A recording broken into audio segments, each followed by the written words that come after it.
All right, let's go through the chapter 6, part 1 problems. So number 68 says, referring to figure 4.22b, suppose M2, which weighs 300 newtons, rests on a frictionless surface. If the tension in the string is measured to be 100 newtons, what is the acceleration of M1? So you can see on the diagram that I've got things labeled here. And the vectors are touching the bodies that are in motion. That's the important thing here. So this is a weight vector, that's 300 newtons. And notice that the 300 newtons equal and opposite is the normal force. We've got the tension vector, that's 100 newtons. And we need to find this acceleration. Now, we don't have M1 here, but we do know the tension, which means that we can find it. All right, so we know the tension and we're looking for the acceleration.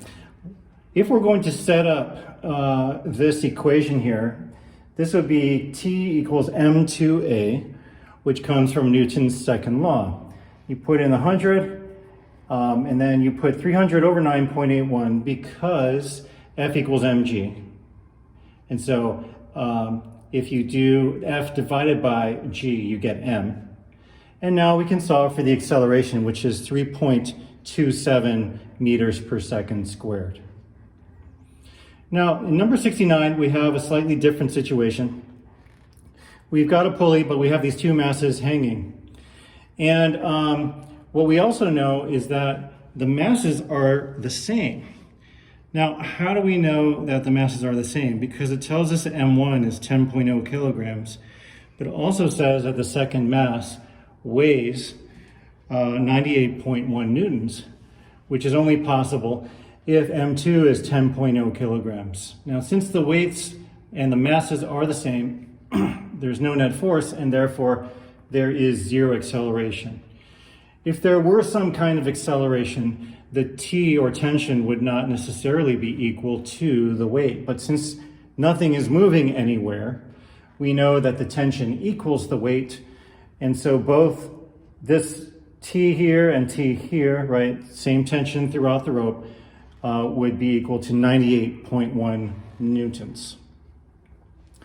Now in 73E, we've got a slightly different situation, and again, they want us to find the acceleration. And so the best thing to do at the beginning is to make a sketch that incorporates all of the givens. So let's take a look at this. We've got M2. We say that the weight of M2, FW2, is 5.0 newtons. And the normal force then is 5.0 newtons. Tension is pulling to the right on M2. Tension is pulling up on M1. We know from the givens that the total weight going down, so M1's total weight would be 3.0 newtons. And then what we do is we just kind of put the masses in terms of the weights that we know. So if FW1 is M1G and FW2 is M2G, we know M2 and we know M1 based on those. Now we continue up here. So this is the setup, all right? FW1 minus T equals M1A. Where does that come from? That comes from this. FW1 goes down, T goes up. Therefore, the net force is the difference between them. And Newton's second law says net force equals mass times acceleration. Now, we also have another equation here. T equals M2A. This equation uses M2, and that's this guy. So we have the tension, which is a force, equals the mass times acceleration. Now, what we can do is we can do FW minus M2A equals M1A, FW1 minus M2A. All we're doing there is we're using substitution. We take the T, we put it in here, and we get FW1 minus M2A equals M1A. At this point, we can simply plug and chug. We put in what we know, and we solve for A, which is 3.7 meters per second squared. Now, they didn't ask us to find the tension, but I'm just showing you here that it is possible to find the tension based on this setup of equations. All right, in number 87, this is a static friction problem, and we're being asked for the coefficient of static friction. Now remember, the coefficient of kinetic friction is usually a little lower than the coefficient of static friction because it's normally a bit easier to move or to keep a moving object moving than it is to start a stopped object moving. All right, so we're being asked here for the coefficient of static friction. And that's because this person hasn't started moving yet. He's just standing there. But obviously, if we increase the angle enough, he's going to start sliding down, just like what we did in the physics lab. Very important part of the problem is to do your inclined plane, to draw it correctly, and to label all the force vectors accurately. Force of weight goes straight down. Force of weight parallel, because that is a vector parallel to the ramp surface. Force of weight normal, because that vector is normal to the ramp surface. Regular normal force, which is always acting perpendicular to the surface. And force of static friction, which opposes the downward motion. When angles are low, this is going to be high enough to keep the person from sliding down. But when the angle is critical, FWP equals FSF, and when the angle is more than critical, FWP takes over and becomes greater than FSF, and we have motion. So when FSF equals FWP, that's going to be the maximum static friction we can have. We then do FSF equals mu SFN because this comes from the definition of friction. The force of friction is always mu times the normal force. FSF equals mu SFN, which means that FWP equals mu SFN since FSF and FWP are equal. Now, FW sine theta is going to be this guy right here, FWP. It's simply another way of writing FWP. Equals mu s FW cos theta, which is simply another way of writing Fn. Please note, if I were to write Fwn and write its magnitude, that magnitude would be FW cos theta. But this Fn, which is the one we're interested in, this Fn is equal in magnitude to Fwn, and that's why we can simply use the same symbols. Now the rest is just doing the algebra and the trig, and this is what we end up with. Tan 17 degrees equals mu s.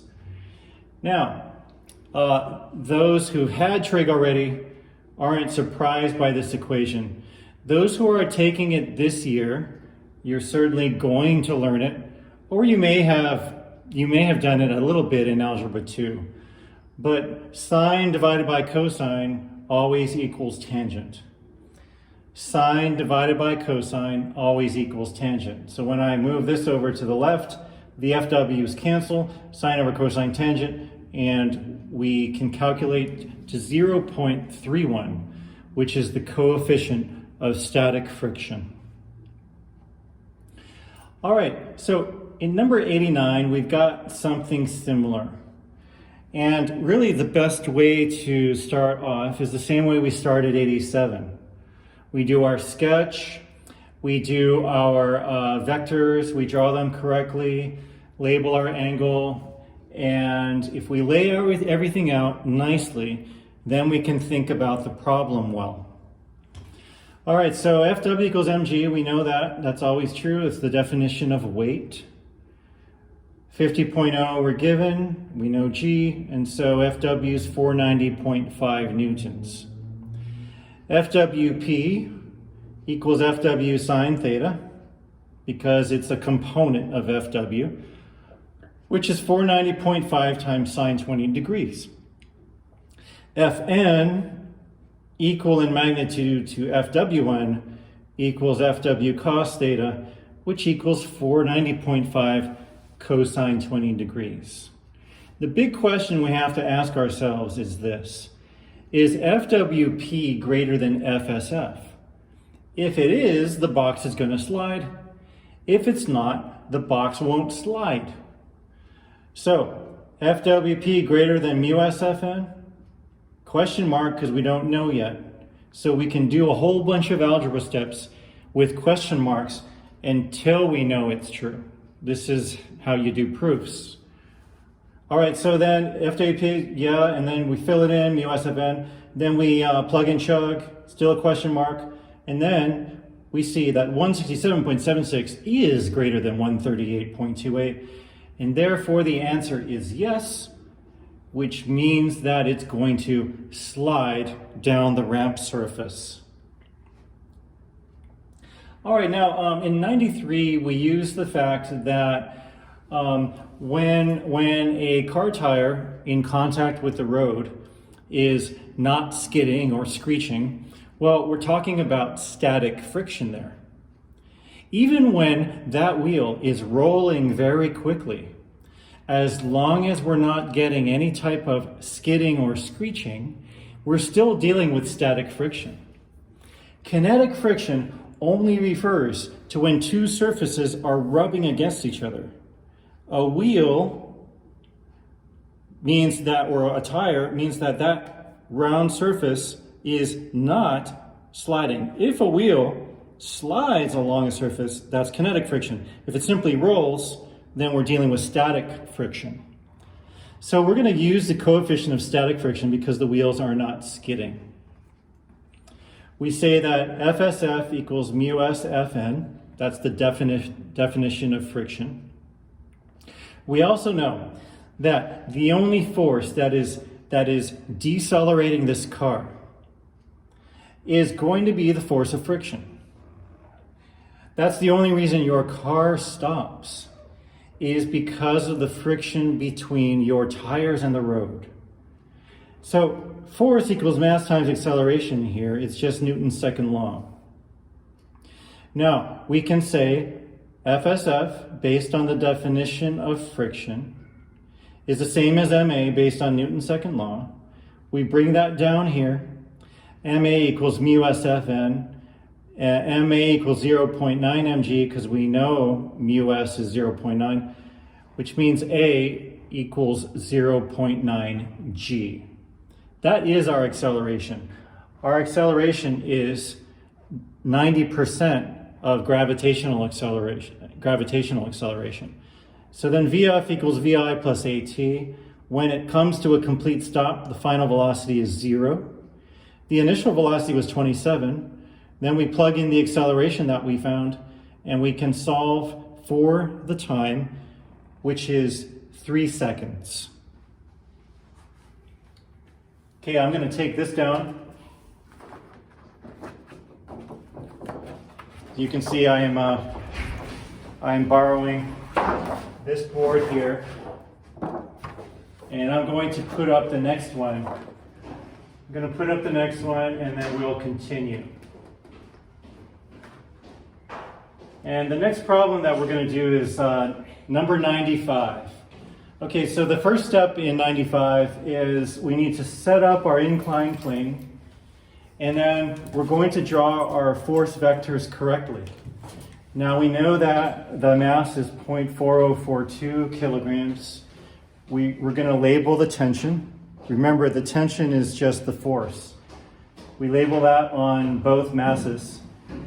And then we write 2.00 newtons because we know that that's the weight. So as I said earlier, the first step is always to lay out a good sketch. And then that's going to help you to visualize and think of the problem. Okay, so the first part, they're asking us for FWP, since FWP is just the force that is parallel to the inclined plane. We draw our components. We know that FWP is the same as FW sine theta. We plug and chug, and we find that it's 1.36 newtons. Now, FWN is FW cos theta. That's the trig, we know that already, which is equal in magnitude to Fn. That's why I wrote equals Fn. And again, we plug and chug and find that FWN is 3.73 newtons. Now what we're going to do is we're going to draw all the vectors that are on M2. We've got a tension vector, we've got the normal force, we've got FW, FWN, FWP, and FSF. FSF is going to oppose the motion of M2 going up the surface of the ramp. This is called a free body diagram. A free body diagram is where you just have the body, whatever mass or object you're talking about, and you have the vectors, the force vectors, touching that body. That's called a free body diagram. All right, now, what they're asking us for is the coefficient of static friction. So T equals FW1, which is 2.00 newtons. Okay, we see that here, 2.00 newtons. Now, the question is, well, when this isn't moving, right, then the tension equals FWP plus FSF. This tension, which is going one way, has to equal the sum of FSF and FWP, both of which are going the other way. This equation here means that the magnitude on the left equals the sum of magnitudes on the right. T equals FWP plus mu SFN, just kind of fleshing out that FSF. Now we plug and chug, and we find that mu S equals 0.173. That's the coefficient of static friction. All right, in number 113, they're asking us for theta, but they're also asking us for this tension, T2. And so remember, the sketch is important. It's important to kind of separate things and draw things well. With problems like this, it's often easier to split it into two triangles because it's easier for us to visualize two right triangles than to mentally make two right triangles out of a big non-right triangle. All right, so let's break it down into components. We know it's 30 newtons downward. If it's 30 newtons downward, then Fy1 plus Fy2 must be equal and opposite to that 30 newtons. We also know that we have Fx1, which is going left, Fx2, which is going right. Since this is static equilibrium, the magnitude of Fx1 equals the magnitude of Fx2.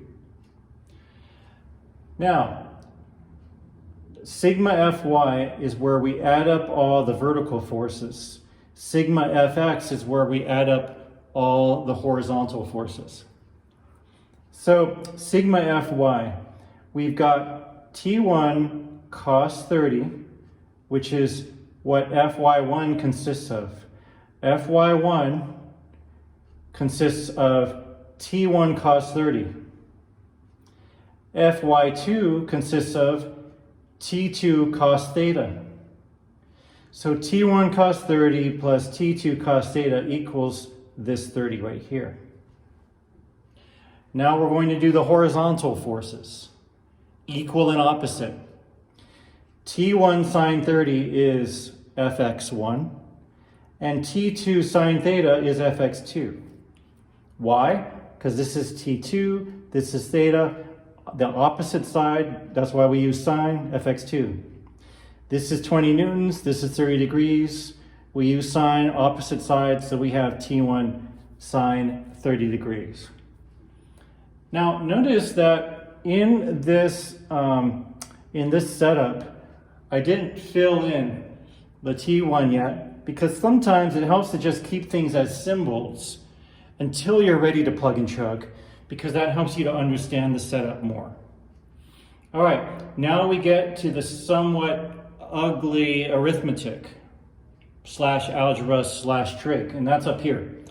Okay, so all we've done is we've taken the setup, okay, here on the sigma fx, we've solved for T2 in terms of everything else, meaning that T2 equals T1 sine 30 degrees over sine theta. Then we use the sigma y equation. T1 cos 30, that's here, plus T1 sine 30 over sine theta. I'm using my expression for T2 already, times this cos theta that's right here, the same cos theta we're seeing over here as well. All of that equals 30 according to the original layout of equations. Then we're going to do our plugging and chugging. We know the 20, we know that cos 30 is root 3 over 2, we know the 20 again, we know sine 30 is 1/2, sine theta cos theta equals 30. This simplifies to 10 root 3. Now, just like sine over cosine is tangent, cosine over sine is cotangent. So then we have 10 cot theta equals 30. Cot theta equals all this, just doing algebra. Tan theta, we need our reciprocal, because tan is the reciprocal of cot. That's why these flip. And finally, we can solve for T2, which is 16 newtons. We do that because we know that T2 equals T1 sine 30 degrees over sine theta. This tan theta step here allows us to solve for theta, and we find that theta equals 38 degrees. Once you know what the tan of theta equals numerically, you just do the inverse tangent and you can get the angle. All right, 115 is asking us, is the system in equilibrium? So we have to ask ourselves, are all the forces balanced?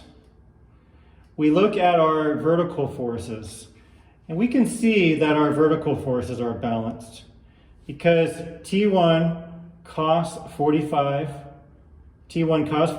will be this component. T2 cos 20 will be this component. Notice it's like these two fingers are vectors going up. Those have to balance the vector going down, which is T3. And we can find that FW3, when we do the algebra, FW3 ends up being 39.7 newtons. Now the question we're going to ask ourselves is, are all the horizontal forces balanced? T1 sine 45 degrees equals T2 sine 20 degrees, question mark. Now where did we get this from? Well, T1 sine 45 means this vector going that way. T2 sine 20 means this vector going that way. Those have to be equal and opposite to each other. If they are not equal in magnitude, then the system's going to move. So say that, question mark. Fill in, question mark. 10.6 equals 10.6, check mark. Yes, the system is in equilibrium. Okay, we're going to jump now to 116. And what I have here, there's not really any steps to this problem. 116 just uses the theory of pulleys that we already learned in class. Okay, and so remember that when you're dealing with pulleys, you count the number of lengths that supports the force, but you don't count the pulling length. The pulling length is what you use to lift.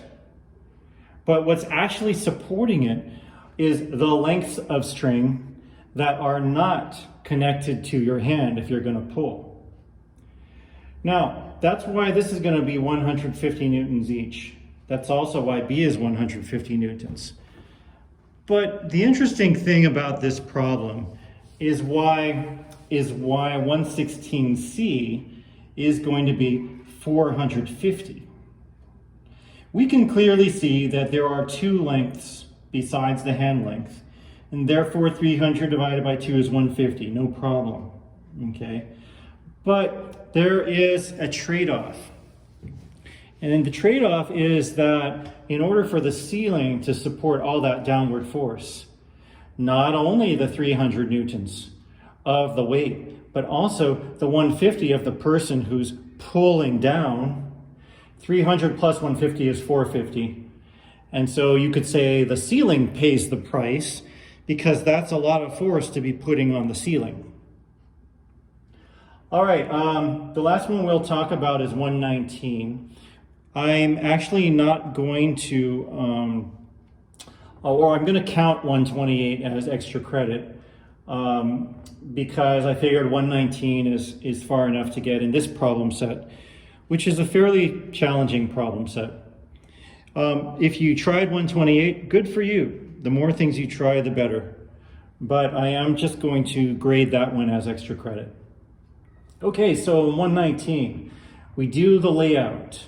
We have our vectors. We've got the inclined plane. And we want to see what the tension is. Well, we know that this tension is going to equal FWP. Equal and opposite magnitudes. FWP in turn is FW sine 30 degrees. Plug and chug, and we find that 5.4 newtons is the weight that we were looking for. All right, hopefully that helps. I'll see you in class.